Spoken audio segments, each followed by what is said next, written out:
Hello, and welcome to Jung at Harp. Every week we meet to have a conversation about music, about meaning at the intersection of the arts and psychology. And normally, Kathleen Wiley is here with me. And I completely forgot this week that she would be on a plane to Philadelphia. And I posted that we would be doing this in my email newsletter. And so here I am without Kathleen. It feels very strange to have the entire screen here. But I do have you. So this is a conversation. Every week it is a conversation, and we take on a question rather than coming with answers. The question that we took on last week was, what is meaningful music making? What is the meaning in music? And that's a question that has infused the rest of my week since then, and that I've been sharing with others as well. And so I want to share something with you today that you can actually download, where I put the thoughts about making music, the whole experience that began with me sort of coming up with this specific question recently. And I put it into a PDF that you can download. And you can test this out for me. This is my first draft. So because I am here without Kathleen, it means that your questions and what you have to say is ever more important because she is not here with me.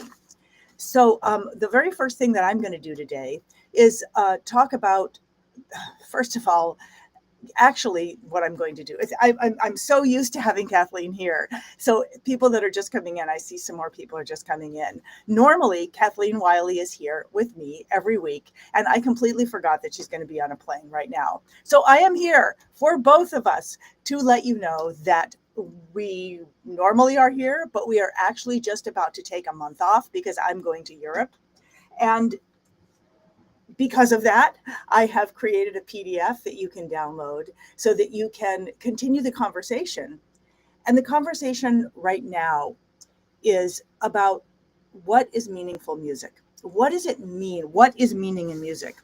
And I'm going to talk while I'm playing. Now, I honestly can't hear whether you can hear me or not. Normally, like I said, I'm here with Kathleen. But because she's not here, I don't even know if I can be heard. So if you are somewhere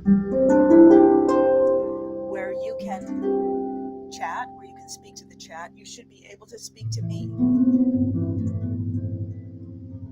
And we can have this conversation together. The conversation. Oh, hi, Donald. So I take it that you can hear me. Hi, expression, having a voice. Yes, having a voice and using our voice.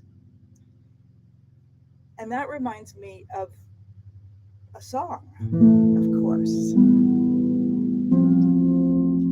And it reminds me of the fact that sometimes I can be so concerned about needing to look important or complex or smart that I won't do the simplest thing. So because yay, you can hear me, yay. So you have a voice that's yours alone. This is the tide that binds you deep in the dark of evermore. That's how your soul can find you.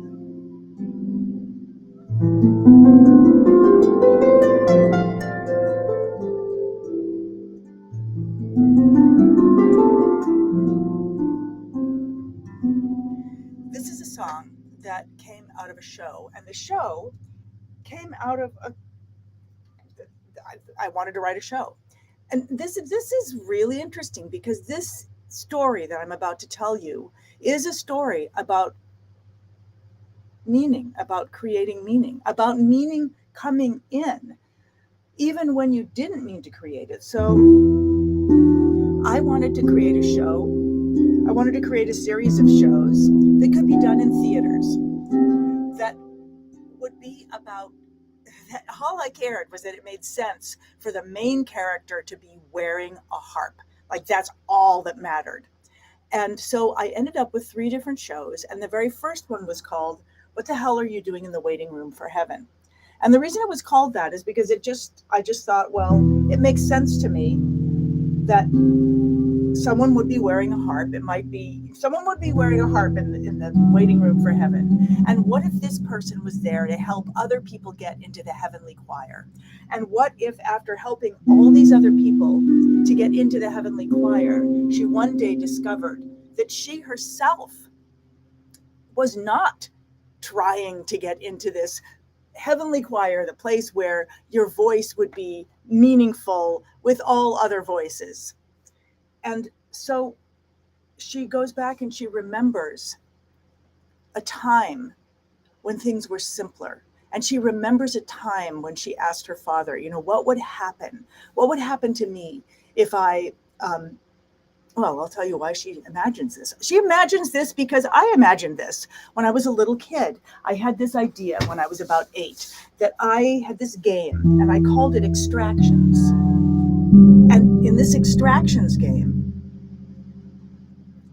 I imagined, first of all, that I'm here in this room, but then I imagined that this room, well, it's in Arlington, Massachusetts, but that there's nothing else, just Arlington, Massachusetts. And then I imagined that I'm in this room and only what I can see right from my window exists. Nothing else exists. And then I imagined that only this house exists and it's floating in the void. And then I imagined that only this room exists and then only I exist floating in the void and then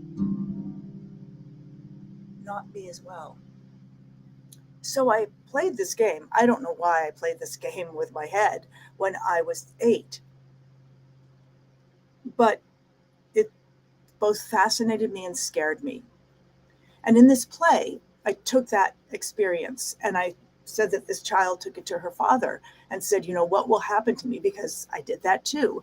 And said, what will happen to me? What if I lose myself? Because I know that the world is spinning and I know that the universe is going super fast. And what if I lose myself? What if I cannot, how do I find my way back to myself? And he said, you have a voice that's yours alone. This is the tie that binds you deep in the dark of evermore. That's how your soul can find you. So raise your voice, for in the end, it's all you have to bring. And this is the sound that turns lost into found when you sing. And that's what I thought of when you asked that, when you said that self-expression. You have a voice that tells a tale. Nobody else can tell it as well. This is the tale, the song, the story of you. So raise your voice, for no one else can give the gift you bring. And this is the sound that turns lost into found when you sing.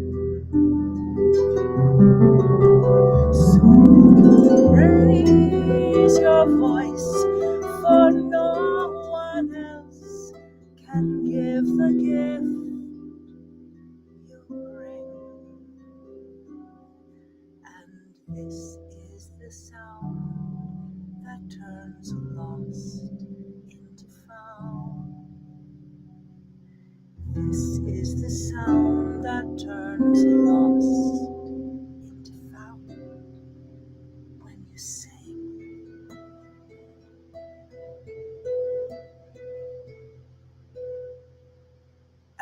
always thought that if the worst happened, and the worst to me is we were in some dark cavern, we all together, but we knew that the end was coming, that I could sing, that we could sing. And without knowing it, I was thinking about meaningful music, what it means to make meaningful music. So I'm going to pull up what Donald is saying. And Donald is saying almost anything can have meaning. Yes, I know, it's so beautiful. I think musically, for me, it's about evoking an emotion and a thought through the power of sound.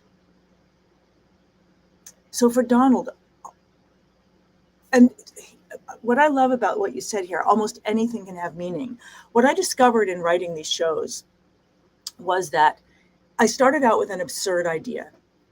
I started out with a very practical idea. I play the harp. I wear the harp. It's a one-woman show. The show has to make sense for a person wearing a harp. It was completely practical.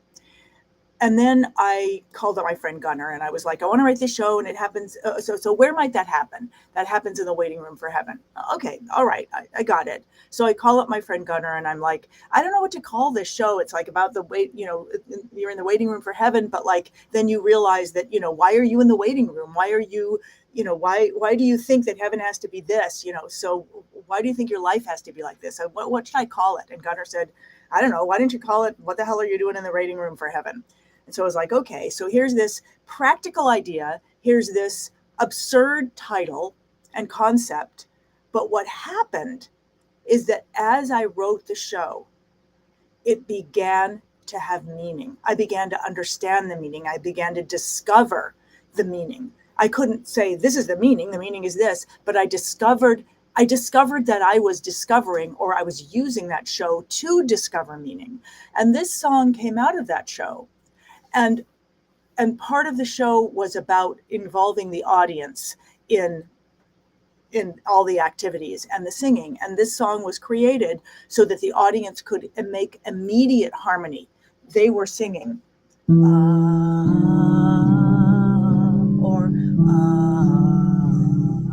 so the audience was singing the entire time. And it was this beautiful experience. It created immediate harmony where people could experience that without any technical ability, without any prior knowledge, without any singing training. They could create harmony.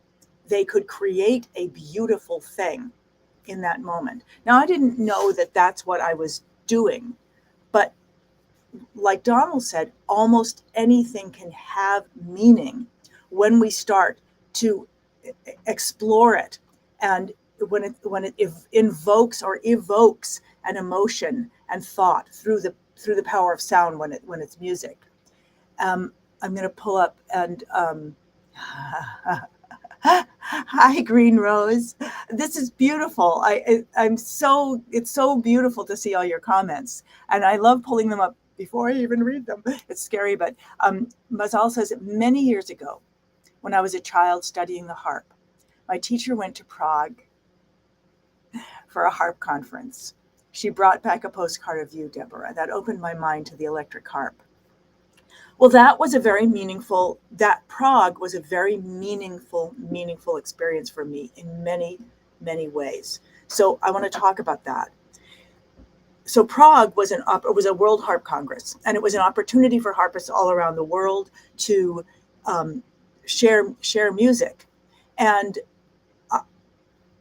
I had the DHC harp still wasn't in existence. I don't think it was still the old baby blue harp. I can't even remember what harp version we had there. But I wanted to write a double harp concerto because I had met a harpist named Mercedes Gomez, who I just adored. And I wanted to write a concerto for the two of us.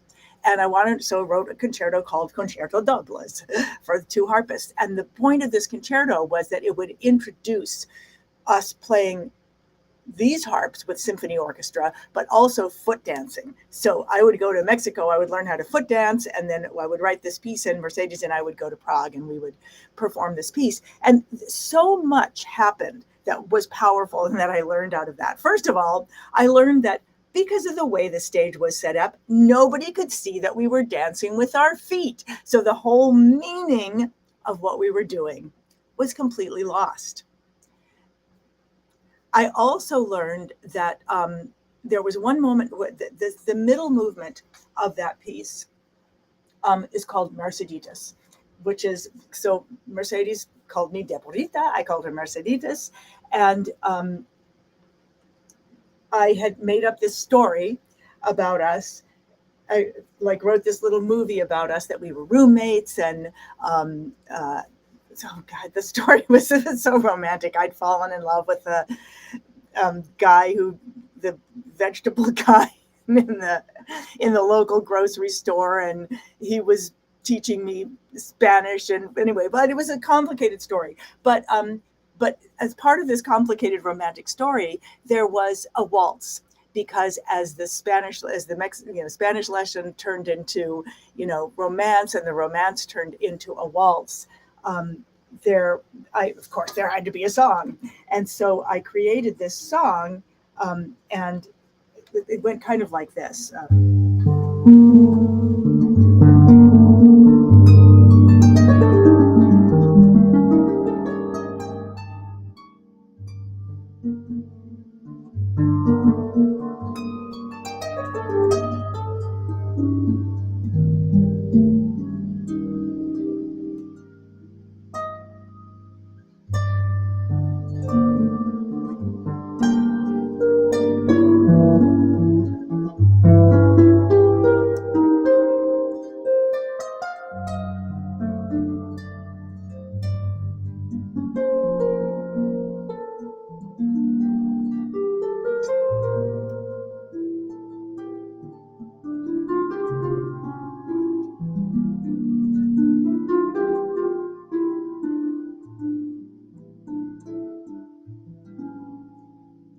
And so on and so forth.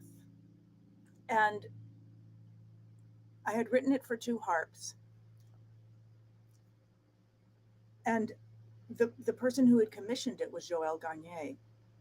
And I loved him so much. He was the president of Camac Harps, and he was a combination of, a partner, a collaborator, and the father figure.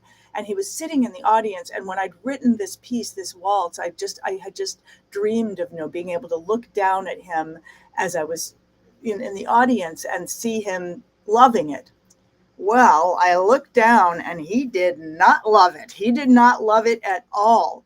This concerto was very different than what he had expected, and we hadn't really talked about it. He thought this concerto would be basically an expansion of Baroque flamenco.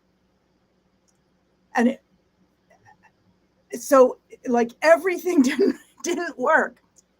And it was terrifying and blah, blah, blah. But what happened afterwards was really beautiful. So what happened, even though everything didn't work, what happened was that the next day, clearly Joel was not happy after that concert. Although I loved it. I thought I loved the music. He wasn't happy. But then he started getting comments from people about the electric harp and the use of the electric harp with symphony orchestra. And I think it was the moment when he began to see, okay, there might be interest in this. Then I went home, I rewrote this piece, and then I took the entire piece, thing and put it together with 2 more pieces, one of which was Baroque flamenco. And this whole thing became the Concerto Soñando en Español, which is now being played all over the world. So that concert that your teacher came home and told you about was a really powerful, seminal moment for me. It was a moment of huge failure, in some ways, failure to impress or satisfy someone who I deeply loved, but success at doing something that eventually became the concerto that was exactly the concerto that Joelle would have wanted. So what I'm hearing here in the last two comments, and I hope that you guys are hearing this too, is that no matter what we begin with, it can become meaningful as we explore it.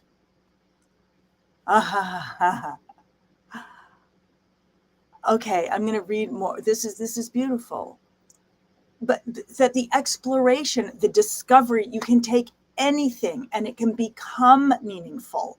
And this, well, okay, so your voice gave me inspiration to find my voice. Oh my, okay, so this is, thank you for saying this. And this is something that I try to remind myself. And I actually heard someone in the academy say this yesterday or earlier this week, because we were talking about meaning in music. And she shared something. I can't even remember who it was, but I remember that person saying, I decided I was willing to share this thing because I thought, what if there is one person in the world who needs this message or who needs to hear this today? One person in the world. It's my job to get out there and sing so that that one person can hear it. And as I'm saying this aloud, based on what you said, I'm thinking, wow, it's kind of like a relay race, or it's a kind of like when something gets passed on and passed on and passed on. And right now in this world, which is so divisive, and there's just, it's scary to listen to the news these days. We, meaning all of us who have music, which is all of us.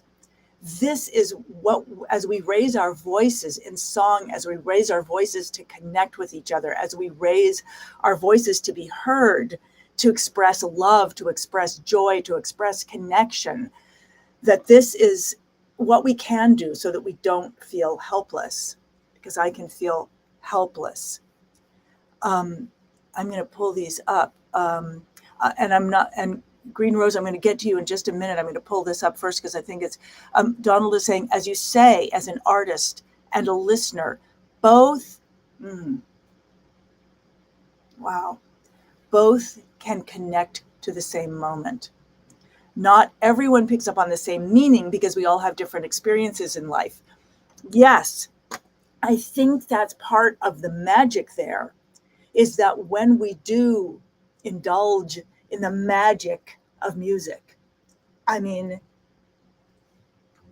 and it is magical. It is magical, but I'm not going to go off on that tangent right now, although I want to. Yes, I will. I mean, what is magical about music? Oh, there's so many things that are magical about music, but what is magical? What is magical about music is that it is language taken to great heights, that you can take anything you could say and you can turn it into music. Every phrase, every question, every sign. And I know that there are times when it seems that there are no words and there is just music, and yet music is still a way to say something that you don't know how to say in any other way. And you may not find it right away. It might be somewhere, I don't know where. You might have to find, you might have to keep going even beyond what you think you can do. And yet I believe it will come to you. It will come to you. The melody and the harmony. And like you said, as you say, as an artist and a listener, both can connect to the same moment.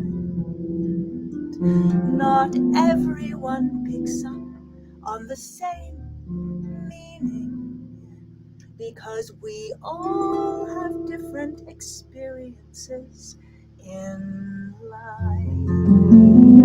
But what I'm hearing is there's meaning, even though the meaning may be different. Yes.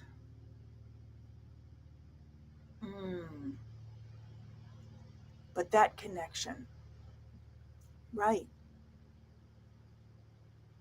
That can, whoa. I mean, I know this is obvious, but that connection is by nature two things. It is by nature the relationship of two things. I know that's obvious, but I love things that are obvious, because things that are obvious are so deep. The more you look at them, the more they open up.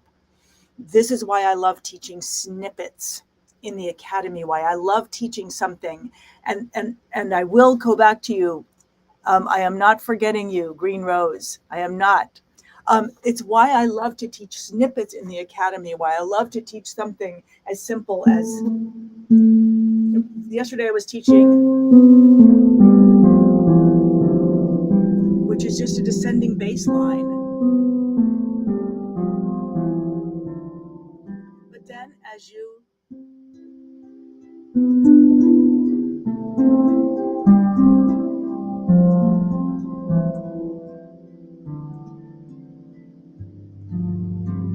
it's still got that fundamental bass line, and something as simple as that bass line, as that one thing, can become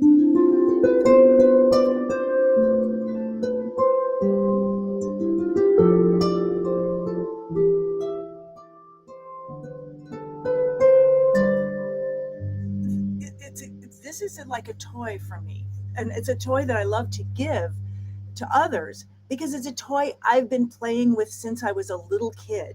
Any little kid can do that.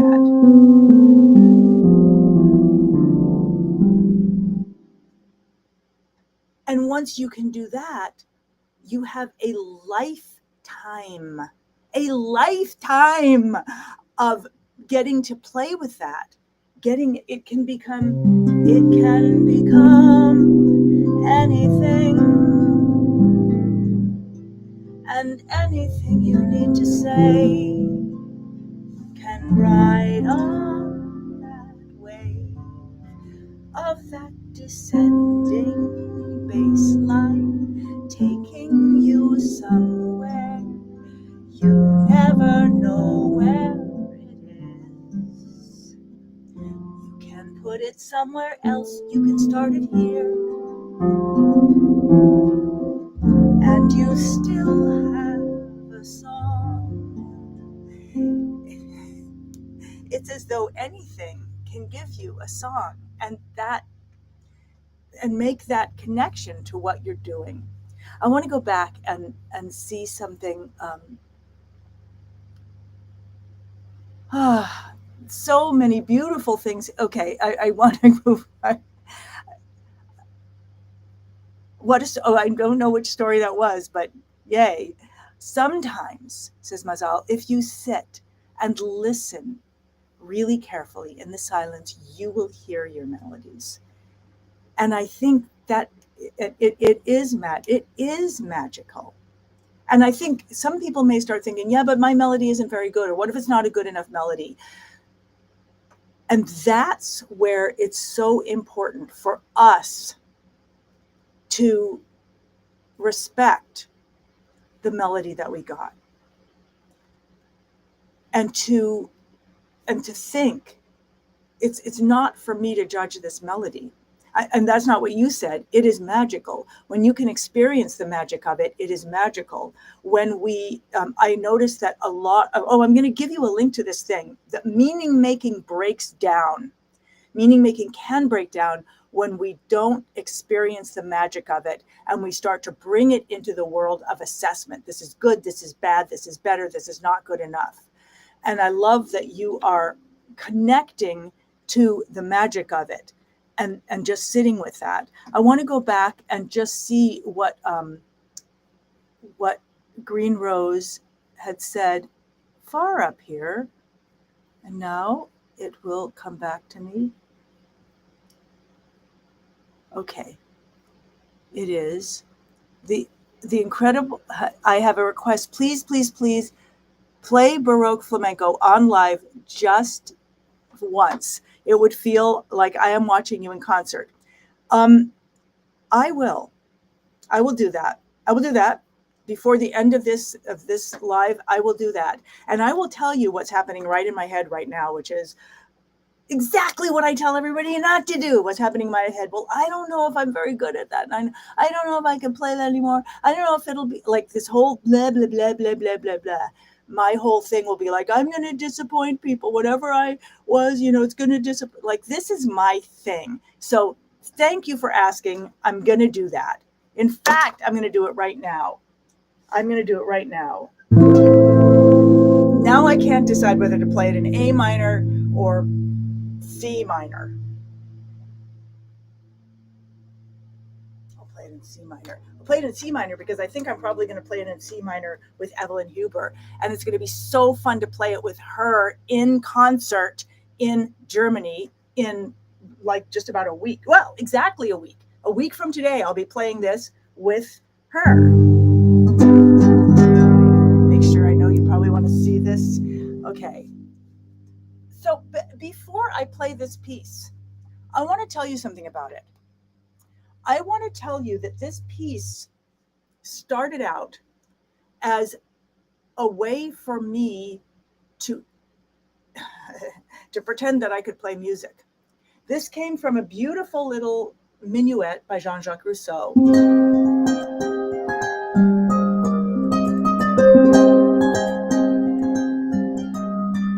I loved it.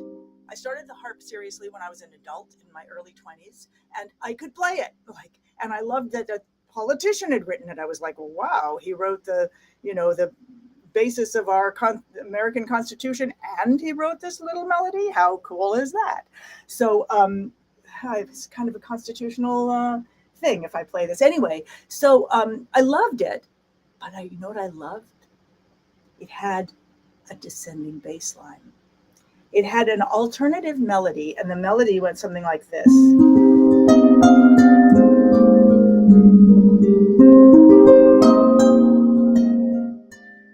That wasn't the melody at all, because I didn't care about the melody. As soon as I saw this, I was like, hey, wait a second. That's that thing that I loved as a kid. That's a descending bass line. I know that. I was in a restaurant when this happened. I've told this story many times. I got a job in a restaurant. I could only play 4 tunes. So I played those tunes over and over and over again. And then this very cute waiter came up to me after about an hour or hour and a half. He stood next to me. I remember he stood there with a pitcher, and he looked down at me and he said, it was really cute. I thought he was going to ask me out or something anyway. Looked at me and he said, if you play those 4 tunes once again, I am going to pour this water in your lap. But I didn't know any more music. So I realized I had to make it sound like I knew more music. And I had observed about this piece that it had this bass line. So I thought, okay, this is what I'm going to do. I'm going to play that melody because it's really pretty. I'm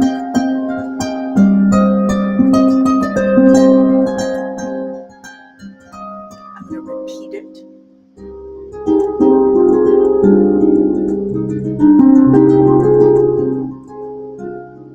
And then I'm going to explore that bass line.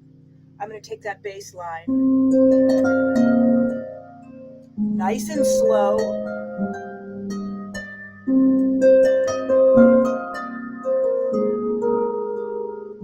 I might just play arpeggios.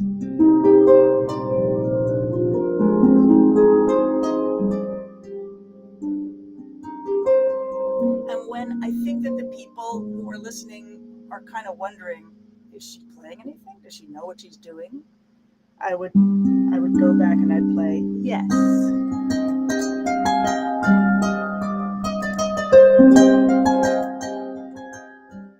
And I'd repeat it again. Then I'd do the descending bass line, but I'd think, how about if I spend twice as long on each chord? C, B flat, A flat, and G. Now I have even more time with it. C. I could spend a lot of time on each one.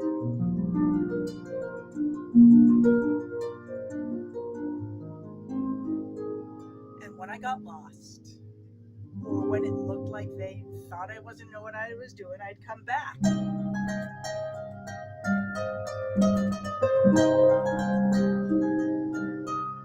And then I discovered that if I went very long on each chord, C, C, B flat, B flat, B flat, B flat, B flat, A flat, that when I got to the G, I could stay on there. That there was something very dramatic.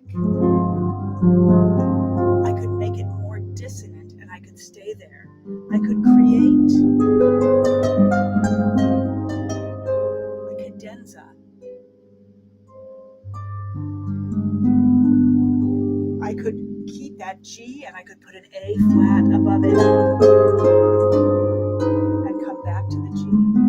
I could go down to the chord below the F, still keeping the G in the bass, and then come back to the G. I could play it for a long time. I could be expressive.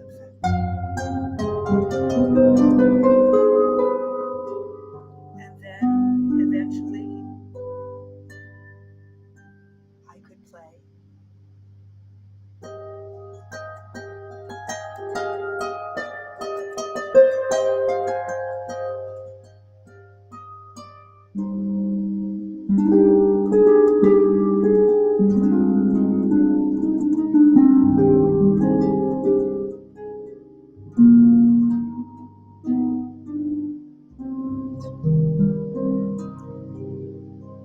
And so the piece began that way. It began as an opportunity to explore and an opportunity to, not an opportunity, I had to make it sound like I could play music. And I discovered when I was doing that, the rondo form, which is the form where you take the bring the melody back in. I did it all in a very rubato way, but I was aware that I was using, I was alternating, and I got to keep my eyes. Oh, it's 10. I have to go. All right. I had no idea. Okay. Okay. Here's what I'm going to do. I promise I'll play it again soon, but I will just play a very fast version.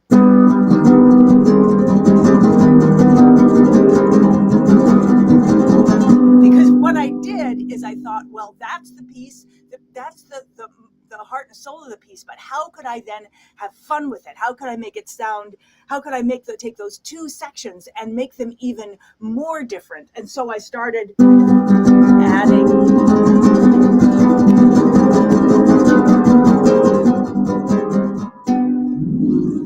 that kind of thing, and yet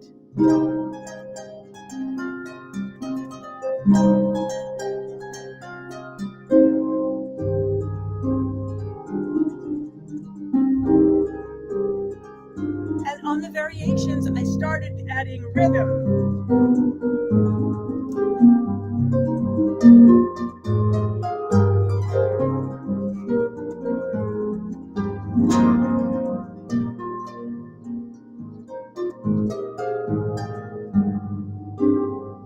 Always back to the melody.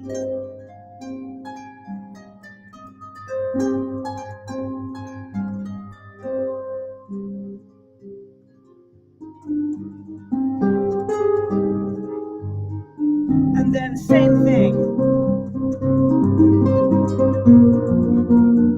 Notice I'm making longer again. I'm going to cut to the chase here. I would make a cadenza, but this time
so can you see that it's the same thing? It was the same simple piece, but just opening up to new, different kinds of expression.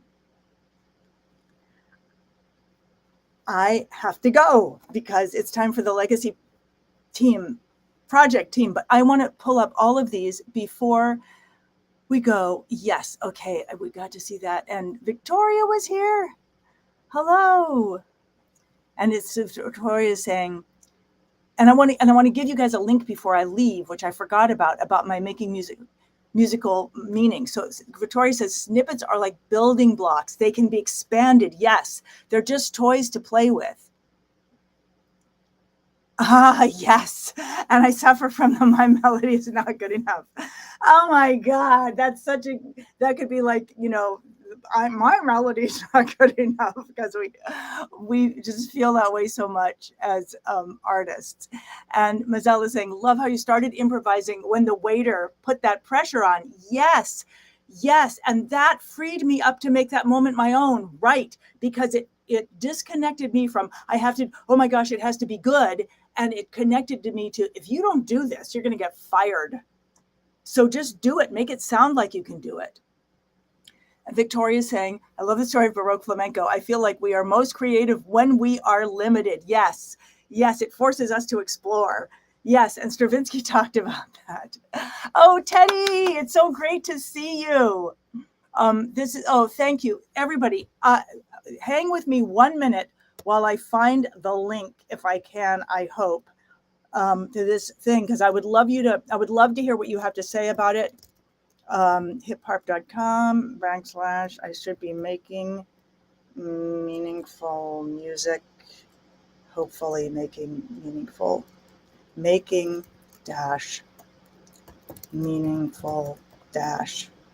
music. Wish me luck that we named this. Fingers crossed. There it is.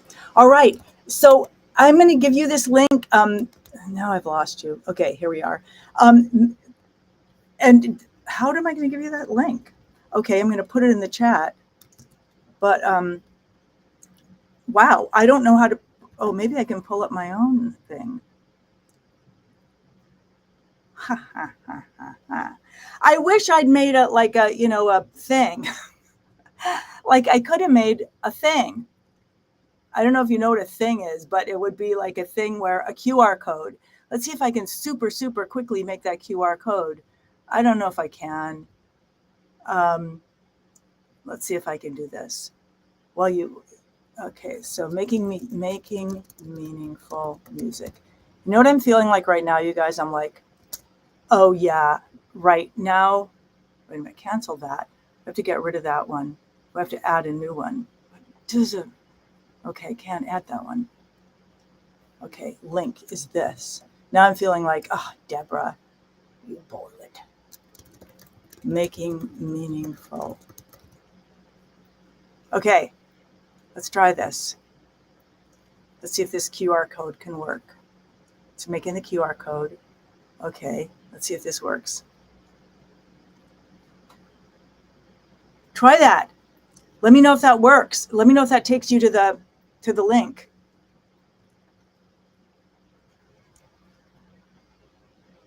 I'll try it. Where's my phone? So I see that people are arriving now, and I love that you're arriving. And I hope that you can watch the replay of this, and we will be back. We will be gone for a month. I'm going to be in Europe. Kathleen's going to also be on tour, and then we're going to come back. And in the meantime, you can also go to Jung@Harp.com. You can watch the podcast. We finally have an actual real podcast. Okay, so let me, I'm going to put that up as well. Okay, somebody scanned the QR code. Good. Making meaningful music. And now I'm going to pull this one up. Oh, cool. Jung at Harp is up on the top there. You can get both of those. Go there. What I mean by you can listen to the podcast is so far we've always had this be video on YouTube, and now it's actually going into podcast form, so you'll be able to listen to it on your regular podcast thingies, whatever you listen to podcasts on. So go to Jung@Harp.com, go to Meaningful Music, and let me know what you think. Let us know what you think, and we will be back in a month on our next one. Will be April. I don't know whether it's the 18th or the 25th, but I'll let you know. Thank you so much for everybody who was here today. And thank you for jumping in. And I hope you will be back. Your comments, being able to connect with you like this, it just makes me feel connected. So often I feel disconnected online, which is why I'm often uncomfortable about social media, but I feel like, okay, great. You can see the link. And it works. Yay! Tammy, you can put it in the, oh yeah, Tammy, thank you for coming and rescuing me. And Teddy says, I clicked on it in the chat and it took me there. Great. And Teddy, it is so fun to see you. I think about you all the time. And just, how wonderful, how much you brought into my life in the way that you play music. And just, I won't go on and on here. Thank you, everyone. Really miss Kathleen today, and it was really fun to get to come anyway. And so I will see you all again in a month with Kathleen to talk about making meaningful music and the magic of music and embodiment and all those things that happen between Kathleen and me. Okay, bye. Go forth and harp. Go forth and harp on your melody is good enough. Your melody, whatever it is, whenever it is beautiful. It's the one for you to bring. Harp on that.